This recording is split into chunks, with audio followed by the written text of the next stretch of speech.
예배를 시작하기 전에 우리 한 집사님이 저한테 화장했냐고 물어보셔서 갑자기 뜬금없이 화장을 물으셔서 제가 왜 그러냐 했더니 아마 오늘 인터넷으로 예배 드린다고 화장을 좀 하셔야 되는 거 아니냐고 했습니다. 화장을 해야 되는 건가요? 뭐 이렇게 아직은 괜찮지 않은가 생각을 제가 했습니다. 내년쯤은 혹시 또 제가 좀 이렇게 나이가 들면 모르겠습니다. 2020년 봄입니다. 우리가 요즘 이전에 경험하지 못한 이런 표현을 많이 쓰죠. 전혀 새로운 봄을 우리가 경험하고 있습니다. 햇볕도 같고 새소리도 같고 바람도 따뜻한 봄바람도 같고 새싹도 우리가 보던 것인데 우리가 살아가는 방식은 많은 새로운 단어들과 새로운 방식으로 우리가 살고 있습니다. 하나님이 주시는 환경은 다르지 않은 것 같습니다. 사람이 만들어내는 환경들이 많이 달라졌습니다. 우리는 지금 코로나19 바이러스라고 하는 보이지 않는 강력한 힘의 영향 아래에 놓여 있습니다. 우리가 사회적 거리두기라고 하는 말이 지금은 어떻게 보면 한 번도 사용하지 않았던, 사회 일반에서 말하지 않았던 것인데 이 말을 요즘 우리가 많이 사용합니다. 그리고 우리는 지금 그것을 실천하고 있는 중입니다. 사회적 거리두기라고 하는 말은 질병이 한 지역이나 국가를 넘어서서 세계적인 범유행, 여러분 팬데믹이라는 말도 아마 처음 들어보셨을 가능성이 많은데요. 팬데믹이 되었을 때 질병의 확산을 막기 위해 사용되어지는 방법 중에 하나입니다. 이 사회적 거리두기라고 하는 개념이 원래 있었습니다. 그리고 뭐 사회적 거리두기 외에도 요즘 뭐라 그러죠? 자기 차단, 자가격리, 갑자기 기억이 안 났어요. 자가격리, 또 뭐 자발적 격리, 역격리 이런 말들도 많이 사용하기도 합니다. 그래서 감염원으로부터 개인을 보호하고 혹은 내가 감염의 가능성이 있을 때 타인을 보호하기 위한 물리적인 접근을 제한하는 방식입니다. 특별히 사회적 거리두기는 개인이 노력해서 할 수 있고 그리고 공공기관이 결정할 수도 있고 그래서 학교가 지금 이제 최소한 2주 학교가 폐쇄되었고 대중교통을 가능하면 타지 않는 것을 권하고 대규모 회합도 지금은 이제 250명이 모이는 곳으로 제한을 일단은 했습니다. 공공장소 접근도 제한하고 이런 것이 사회적 거리두기의 예라고 보시면 되겠고 가장 중요한 것은 각 개인이 능동적이고 자발적으로 적당한 거리를 확보하는 데 참여하는 것입니다. 저는 개인적으로 이 디스턴스, 거리라고 하는 말에 좀 고민을 많이 가지고 있습니다. 제가 여러분들에게도 기억하실지 모르겠습니다만 제가 복음적 거리, 복음과의 거리 이런 표현들을 제가 많이 썼었습니다. 예배 드릴 때 여러분과 복음은 어느 정도 거리가 있습니까? 이런 표현들을 제가 썼던 기억이 있습니다. 대부분 우리는 중요한 개념 혹은 중요한 사람, 중요한 사건 이런 것들과 일정한 거리 감각을 가지고 있습니다. 당인에게 일정적인 물리적인 거리, 여기서 이만큼의 거리, 또 우리 장로님과 저의 거리, 한 3, 4m 되는 거리, 끝까지 한 10m, 20m 되는 거리의 물리적인 거리에 대한 감각도 물론 있고요. 그리고 우리는 그 외에도 다양한 방식의 거리 감각들을 늘 가지고 삽니다. 다른 사람과의 관계에서도 관계의 거리도 있고 당연히 하나님과 우리와의 사이에서도 보이지 않는 거리 감각들이 있습니다. 교회와 성도의 관계도 있습니다. 남다르게 우리는 각자가 거리에 대한 감각을 가지고 삽니다. 요즘 강조되어지는 사회적 거리두기는 물리적인 거리를 말하는 것이고 2m 정도를 두라고 하더군요. 하지만 다른 의미에서 많은 거리에 대한 감각들이 존재하지 않습니까? 예를 들면 가장 쉽게 관계의 거리입니다. 여러분들은 저를 얼마나 가깝게 느끼십니까? 표정이 별로 안 좋으신데요. 여러분들은 저와의 관계에 얼마나 친밀함을 느끼십니까? 굉장히 주관적이고 자주 변하죠. 언젠가는 친한 것처럼 느껴졌다가도 또 저기 멀리 느껴지기도 하지 않습니까? 그리고 관계를 우리가 공유하는 관계, 어떤 집사님과 저희 공유하는 관계지만 각자가 느끼는 거리 감각이 또 다를 수도 있습니다. 이 가까운 목사님 한 분, 목소리가 아주 크고 또 성격이 우락부락하신 분이 한 분 계십니다. 한 분은 목사님들끼리 같이 모이는 자리에서 아마도 그 목사님은 저랑 친하다고 생각하셔서 저보다 좀 연배시기 때문에 10살 정도 연배시기 때문에 저를 이제 부르실 때 제가 모임에 들어가니까 저를 부르실 때 크게 저를 부르셨습니다. 야 영도 이렇게 부르셨습니다. 야, 이 형도 이 자식이 말이야 뭐 이렇게 했습니다. 근데 뭐 당연히 저는 이제 친근한 표현입니다. 그걸 누가 뭐 하겠습니까? 그리고 그분이 저를 친하게 여기시려고 하는 것은 알겠지만, 그래서 제가 당장 기분 나쁘게 제가 확 돌아서거나 왜 이렇게 하십니까? 라고 말을 안 했지만 그다음부터는 가까이 접근하지는 않습니다. 이분과 저는 거리에 대한 감각이 다르다라고 하는 판단을 제가 했습니다. 그래서 그냥 늘 멀찍이 지냅니다. 또 거리가 느끼는 거리만큼 또 표현이 달라서 거리에 대한 표현의 방식이 다르기도 하고, 우리가 다른 사람의 표현의 방식에 지나치게 민감할 필요도 없겠지만 그러나 또 내가 쓰는 표현들은 고민을 해야 되기도 합니다. 관계에 대한 감각이 다릅니다. 문화의 차이에서는 거리도 있습니다. 삶의 방식의 차이도 있고 또 우리가 만들어내는 삶의 그 문화에 대한 차이도 있기 때문에 그렇습니다. 우리가 미국 사회 속에 살아가는 한인들입니다. 재밌지 않습니까? 우리가 2020년 3월 15일이라고 하는 현 동시대를 살고 같은 지역, 미국의 북동부, 뭐 펜실베니아 랜즈데일, 뭐 혹은 엠블러, 혹은 뭐 여러분이 각자 사는 지역에 사시지만 미국 사회 속에 사는데 우리는 미국 사람들과 좀 다른 방식의, 또 미국에서 일어나는 여러 가지 일들에 대해서 미국 사람들이 지금 느끼는 것과는 다른 방식의 거리 감각을 가지고 삽니다. 삶의 다른 방식과 지향들을 가지고 살기 때문에 이것은 우리의 문화적인 차이라고 말할 수도 있겠습니다. 그런가 하면 오늘 여러분과 함께 고민할 마음의 거리도 있습니다.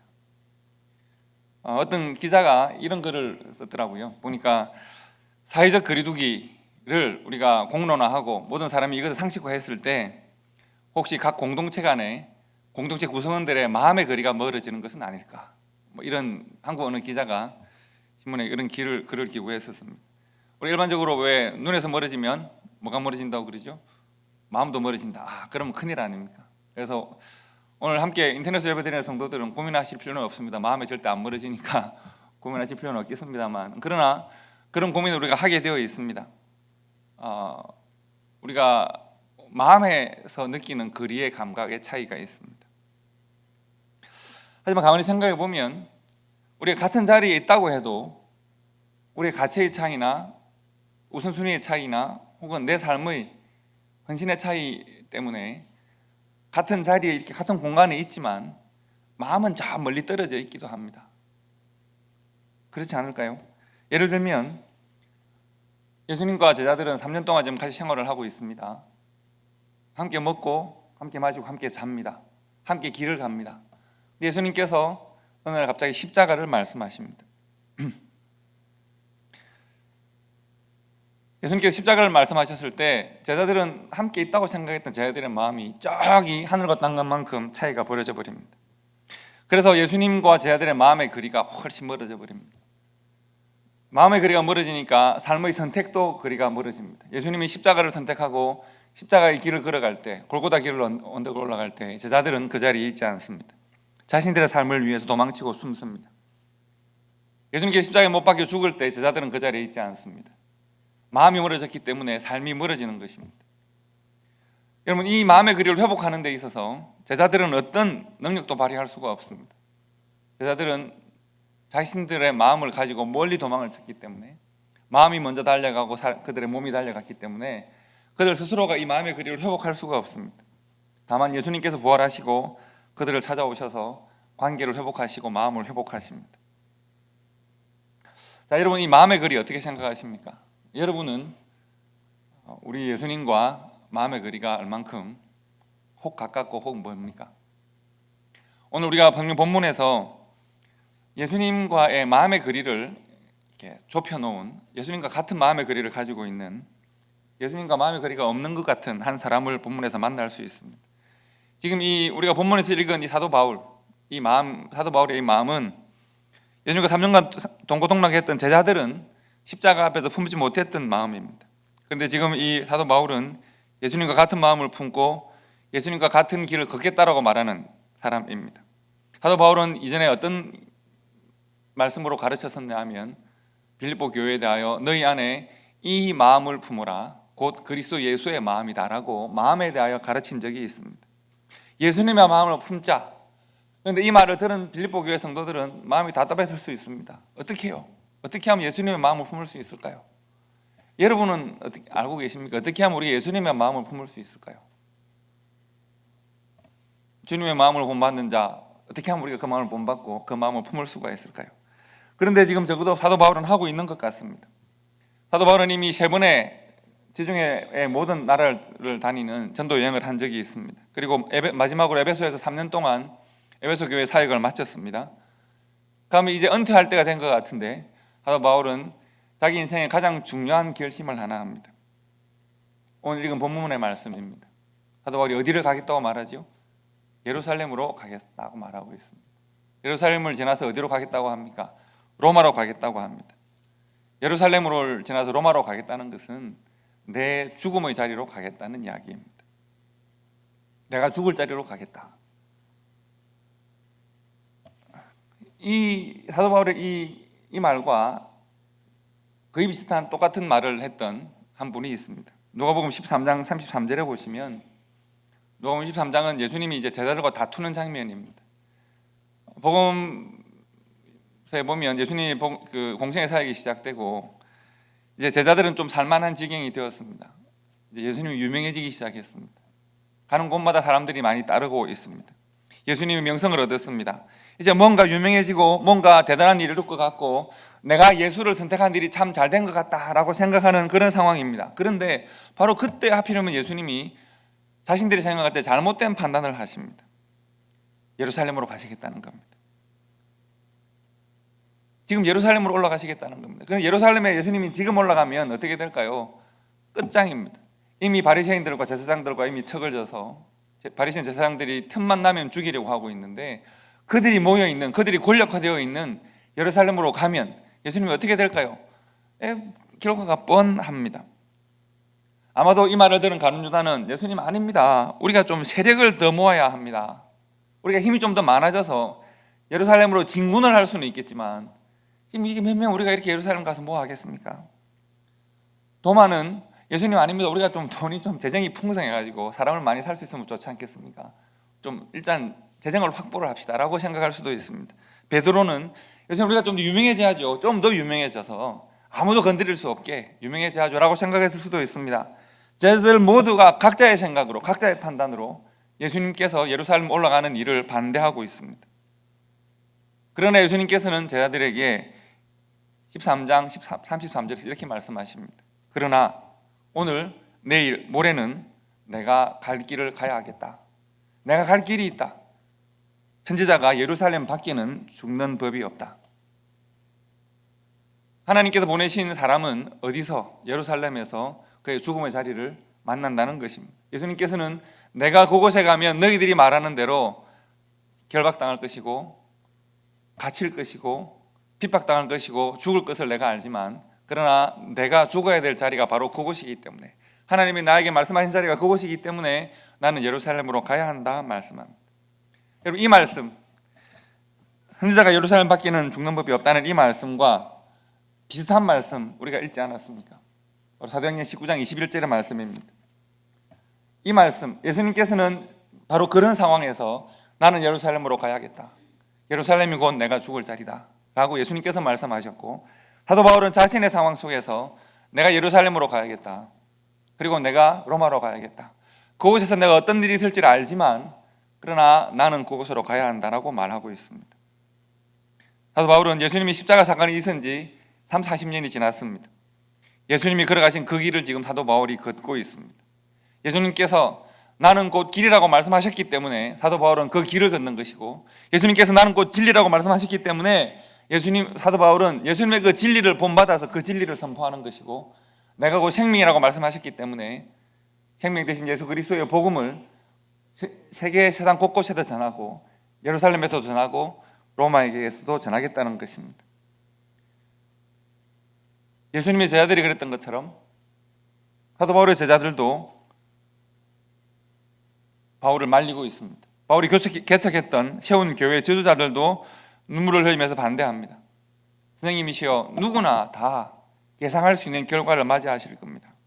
이미 선생님은 예수라고 하는 전염병을 퍼뜨리는 괴수로 이미 알려져 있습니다. 유대인들이 당신을 죽이려고 합니다. 심지어 우리 중에 누군가는 환상을 보았습니다. 선생님이 잡혀서 결박당하는 환상을 보았는데 왜 가려고 하십니까? 사도 바울은 자신을 말리는 제자들, 교회의 지도자들에게 아름다운 고별 설교를 합니다. 우리가 잘 아는 내용입니다. 사도행전 20장을 보시면 이제 말리는 사도 바울의 제자들과 가겠다는 사도 바울이 서로 논쟁을 하는 중에 사도 바울이 이렇게 말합니다. 보라, 이제 나는 성령에 매여 예루살렘으로 가는데 거기서 무슨 일을 당할는지 알지 못하노라. 오직 성령이 각 성에서 내게 증언하여 결박과 환난이 나를 기다린다 하시나 내가 달려갈 길과 주 예수께 받은 사명 곧 하나님의 은혜의 복음을 증언하는 일을 마치려 하면은 나의 생명조차 조금도 귀한 것으로 여기지 아니하노라. 보라, 내가 여러분 중에 왕래하며 하나님의 나라를 전파하였으나 이제는 여러분이 다 내 얼굴을 다시 보지 못할 줄을 아노라. 여러분, 왜 어떻게 사도 바울은 이런 결단을 하고 이 길을 갈 수 있었을까? 왜냐하면 사도 바울이 예수님과 같은 마음을 품었기 때문입니다. 예수님의 마음이 그 시대에 대하여 이전에 예수님이 품으셨던 그 마음이 사도 바울의 마음이 되었기 때문에 그렇습니다. 그렇다면 사도 바울은 어떻게 이 마음을 품게 되었을까? 바로 복음과의 거리의 비밀이 있습니다. 복음과의 거리를 우리가 생각해 보면 어떻게 우리가 예수님과 같은 마음을 품을 수 있는지를 우리가 알 수 있습니다. 여러분, 예수님의 사역이 가장 꽃피던 시절에 예수님의 사역이 이제 많은 사람들에게 알려지고 사람들이 예수님을 따르던 그때 예수님은 예루살렘을 결단하십니다. 가장 화려한 날이 시작되는데 예수님은 선지자의 죽음, 곧 자신의 죽음을 말씀하십니다. 내가 가야 할 길은 죽음이 기다리는 길, 십자가의 길, 나의 죽음으로 너희를 살리는 길이다. 나는 그 길을 간다 말씀하십니다. 자, 중요한 포인트입니다. 우리가 고민해야 합니다. 내가 십자가의 길을 간다. 나는 예루살렘으로 간다. 이것은 복음일까요? 복음이 아닐까요? 내가 십자가를 진다. 내가 십자가의 길을 간다. 나는 예루살렘으로 간다. 그곳은 내가 죽어야 할 곳이다 라고 하시는 이 말씀은 복음일까요? 복음이 아닐까요? 이 말씀은 복음 중의 복음입니다. 가장 순수하고 가장 강력하고 가장 과격한 복음입니다. 가장 강력한 복음입니다. 그런데 과연 복음일까요? 예수님 앞에서 예수님의 눈을 보고 예수님의 음성을 듣고 예수님의 손을 만지는 이 제자들에게 있어 이 말씀은 복음일까요? 이 십자가는 예수님에게 있어서는 하나님이 예수님에게 주신 말씀으로 그 말씀을 예수님이 붙들고 그 말씀으로 살아가는 예수님에게 있어서 십자가는 복음이고 그러므로 예수 그리스도가 복음이 됩니다. 그런데 제자들은 예수님의 그 복음을 보고 있는 제자들은 듣고 있는 제자들은 그 복음을 자신의 복음으로 받지 못합니다. 하나님께서 선생님에게 그렇게 말씀하셨다고요? 오케이. 우리에게 그렇게 가르치신다고요? 오케이. 그런데 나는 그것을 받아들이지 못하겠습니다. 지금 선생님이 말씀하시는 그 복음과 나는 거리가 있습니다. 그러므로 십자가는 복음이 돼 복음이 아닙니다. 십자가를 가슴으로 마음으로 받아서 예수 그리스도의 마음을 복음과의 거리를 좁혀서 예수 그리스도의 마음을 내 마음으로 받는 성도에게 십자가는 복음이고 그것은 예수님에게 복음이고 누군가에게는 복음일 수 있지만 나는 그런 삶을 살기 싫습니다라는 사람에게는 십자가는 복음이 아닙니다. 객관적으로 그것은 하나님께 허락하신 말씀이기 때문에 복음이고 인류를 향한 가장 강력한 사랑의 메시지이지만 제자들은 십자가의 복음을 듣는 제자들은 그 복음과 자신들의 마음 사이에 거리를 만들어냈습니다. 그 복음을 그들의 마음에 담지 않았습니다. 예수님은 하늘의 하나님 허락하신 그 복음을 품고 이 땅으로 내려오시고 복음으로 살아서 십자가의 재단에 오르셨고 복음이 예수님에게 있고 예수가 복음이 되었지만 제자들은 아직도 그 복음이 자신의 복음이 아닙니다. 따라서 그들은 예수님의 마음을 품을 수가 없었고 예수를 팔 수밖에 없었고 배신할 수밖에 없었고 버릴 수밖에 없었습니다. 예수를 따르지 못했습니다. 그들에게는 좀 더 많은 시간이 그들에게는 필요했었습니다. 우리가 고민해야 합니다. 예수 그리스도의 그 복음은 나의 복음인지 복음과 내 마음, 내 삶의 거리는 어느 만큼인지를 고민해야 합니다. 그런데 오늘 본문 말씀을 보시면 사도행전 19장과 20장으로 이어지는 말씀을 보시면 예수 그리스도의 복음을 자신의 복음으로 삼고 예수님의 길을 자기가 걷고 있는 한 사람을 우리가 만납니다. 예수님이 그것을 복음이라 하셨기 때문에 나에게도 그것이 복음이라고 말하는 한 사람을 만납니다.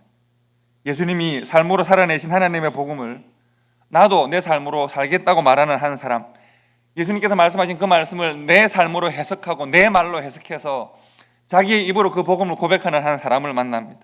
예수님은 선지자의 무덤이 예루살렘에 있고 나는 그곳으로 간다 말씀하셨는데, 사도 바울은 내가 예루살렘을 보고 로마까지 보겠다, 자신의 삶으로, 자신의 입술로, 자신의 마음으로 다시 그 복음이 해석되어서 자신의 삶으로 고백되고 있습니다. 사도 바울이 복음을 마음으로 받고 자신의 마음에 심고 복음과 내 삶의 간격을 일치시켰을 때, 너희 안에 이 마음을 품으라고 그리스도 예수의 마음이라는 말을 자신에게 적용시켰을 때 그의 삶이 메시지가 됩니다. 그의 삶이 복음이 됩니다. 예수님의 마음을 품는다는 것은 예수님의 마음을 내가 가진다는 것이고, 예수님의 마음을 가지기 위해서는 예수님이 허락하신 복음과 내가 거리가 사라져야 합니다. 복음이 내 마음이 되어야 합니다. 여러분, 우리가 이것을 할 수 있을까요? 이제 2000년이 지나서 우리가 하나님 나라를 사모하는 사람으로 살고 있는데 과연 우리가 할 수 있을까? 우리가 과연 우리가 허락하신 복음을 내 마음에 심고 담고 복음과 내 마음을 일치시키고 복음의 소원과 나를 일치시키고 내가 복음으로 살 수 있을까? 내 뜻과 욕망이 아닌 하나님의 뜻을 내가 살아야 될 복음으로 내가 받을 수 있을까? 제자들에게 그것이 쉽지 않았고 제자들에게 시간이 필요했던 것처럼 사도 바울도 스데반의 죽음을 필요로 했고 많은 자신으로 말미암아 고난받는 많은 성도들의 눈물과 고통이 필요했던 것처럼 우리들에게도 결코 쉽지 않은 일입니다. 복음은 쉽지 않은 일입니다. 우리가 말씀에 대하여 참으로 연약하기 때문이고 이기적이기 때문이고 우리의 죄의 본성과 악의 본성에 대하여서는 강력하기 때문입니다. 이건 쉽지 않은 일입니다. 그래서 우리의 성정을 잘 아시는 하나님께서 그래서 참으로 오래전부터 우리가 복음으로부터 끊임없이 멀어지려고 하는 본성을 아시기 때문에 하나님이 계속 다가오십니다. 우리와 복음과의 거리를 고민하시면서 하나님이 계속 우리들에게 다가오십니다. 그리고 내가 너희 안에 있다, 너희가 내 안에 있다고 계속 말씀하십니다. 그래도 우리가 하나님의 복음으로부터 거리를 만들어내려고 할 때 성령 하나님을 보내셔서 우리에게 하나님과 동행하는 삶을 살도록 계속 권면하십니다. 생각해 보십시오. 하나님과 우리의 거리는 참으로 측량할 수 없이 멀고 차이가 큽니다. 하나님과 우리의 차이는, 하나님과 우리의 거리는 창조물과 피조물의 거리이고 죄인과 구속주의 거리입니다. 그 거리는 도저히 측량할 수도 없고 그 거리는 극복될 수가 없습니다. 그런데 하나님께서 이 거리를 극복하시는 방법으로 하나님의 사랑을 선택하셨습니다. 하나님 여러분과 저를 사랑하심으로 이 거리를 극복하시겠다고 말씀하십니다. 그리고 오래전부터 이 거리를 극복하시는 정말 중요한 한 단어를 인류에게 허락하셨습니다. 오직 하나님의 은혜와 긍휼에 근거해서 제가 아까 말씀드린 것처럼 제자들은 그들이 거리를 만들어버린 예수님과의 마음의 거리를 제자들은 극복할 수 있는 능력이 없었지만 예수님께서 그들에게 다시 찾아오시고 그들을 다시 먹이시고 그들을 위로하시고 권면하시고 사랑하느냐 물으시고 성령을 보내시고 그래서 그들의 마음을 예수님의 마음으로 가져오신 것처럼 이 일은 예수님과 제자들의 관계에서는 그때 영화처럼 보이는 것이지만 그러나 인류 전체를 보면 하나님이 끊임없이 예수님이 제자들에게 하신 일을 인류에 대하여 하셨습니다. 계속 하나님께서 그 말씀을 인류에게 주시고 너희와 나의 거리는 원래 없는 것이다 말씀하십니다.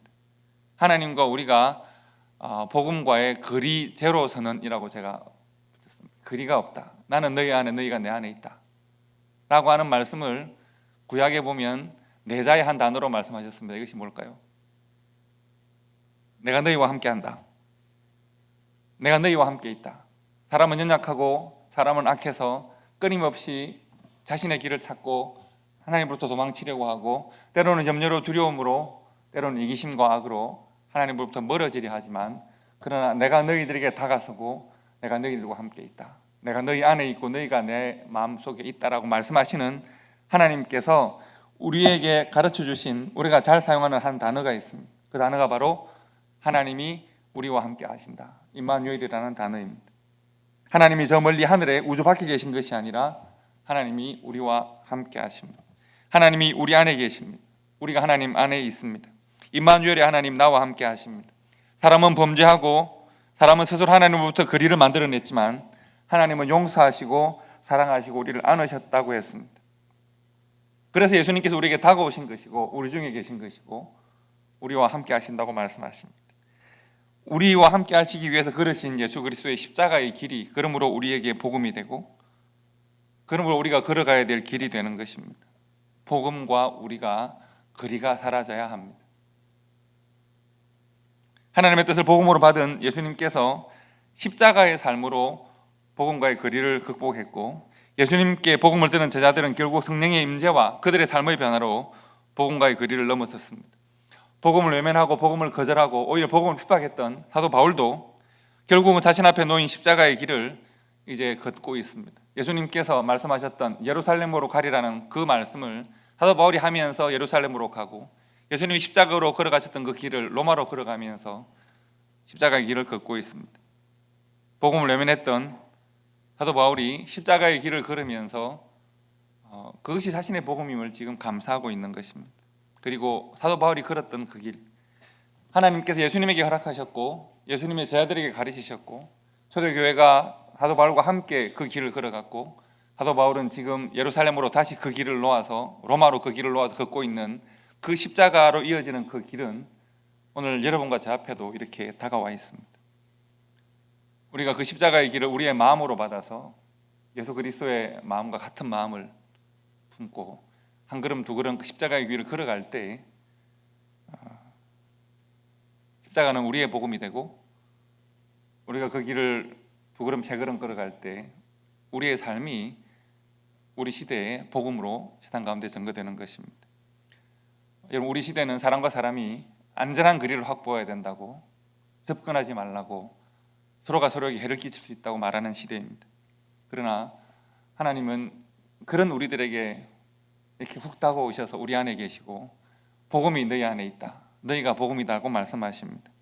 우리의 마음이 우리의 삶이 복음과 일치하고 복음으로 살아갈 수 있을 때 하나님께서 복음과의 거리를 넘어선 성도들의 삶을 이 어두운 시대에 염려와 걱정과 두려움과 분노가 지배하는 시대에 성도들의 삶을 빛으로 소금으로 사용하실 것입니다. 복음과의 거리를 고민하면서 복음과 일신의 삶을 살겠다고 결단하고 오늘도 예수님이 걸으셨고 전하셨고 제자들과 사도 바울과 초대교회 성도들이 걸었던 십자가의 길을 함께 걷고 우리 시대에 빛으로 소금으로 살아가시는 우리 성도들 초대교회 될 수 있기를 주님의 이름으로 축복합니다. 기도하겠습니다.